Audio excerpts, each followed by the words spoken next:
Chronic liver disease বা CLD খুবই common. ওয়ার্ডে গেলে সিএলডি রোগী পাওয়া যাবেই। তো যাই হোক হেপাটাইটিস বি ভাইরাস আমাদের দেশে খুব কমন। এই ভাইরাস দিয়ে এটা হতে পারে। সি ভাইরাস দিয়েও হতে পারে এবং অ্যালকোহল যারা গ্রহণ করে তাদের কিন্তু এটা হওয়ার চান্স থাকে।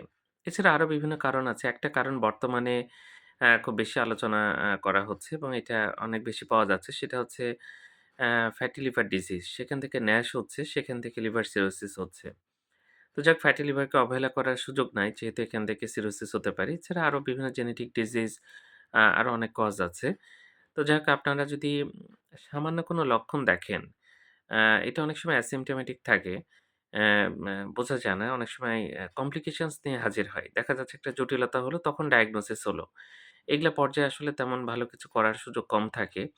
কিন্তু একেবারে যদি প্রাথমিক স্টেজে ধরা যায়, এটা কিন্তু ফেট অনেক ভালো হতে পারে এবং কারণটা বের করা যায় যে কেন এরকম হচ্ছে বা কি কারণে এটা হলো।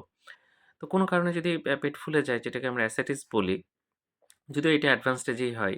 এছাড়া যদি জন্ডিস থাকে, তাছাড়া যদি আমাদের শরীরে অনেক সময় ছেলেদের ক্ষেত্রে গাইনোকোমাস্টিয়া বলি আমরা, সেটা পাওয়া যায়। টেস্টিকুলার অ্যাট্রফি যদি হয়, টেস্টিসটা বা অন্ডকোষটা ছোট হয়ে যায়। চামড়ায় বিভিন্ন পরিবর্তন হয়। আঙ্গুলগুলো যদি সাদা হয়ে যায় যেটা লিউকোনাইকিয়া বলি। আরো বিভিন্ন চেঞ্জ পাওয়া যায়। একটু যদি কোনো একটা ক্লু পাওয়া যায় খুব দ্রুত ডাক্তার দেখানো উচিত। বা আমার মনে হয় যে এটা রুটিন চেকআপ করা যেতে পারে। কারণ আমরা যখন ধরি তখন অনেক অ্যাডভান্স স্টেজে চলে যায়। ভালো কিছু করা যায় না। এটা একদম প্রাথমিক পর্যায়ে যদি ধরা যায় এবং কারণ বের করা যায়, তাহলে এটার ফেট কিন্তু অনেক ভালো হতে পারে। ধন্যবাদ সবাইকে।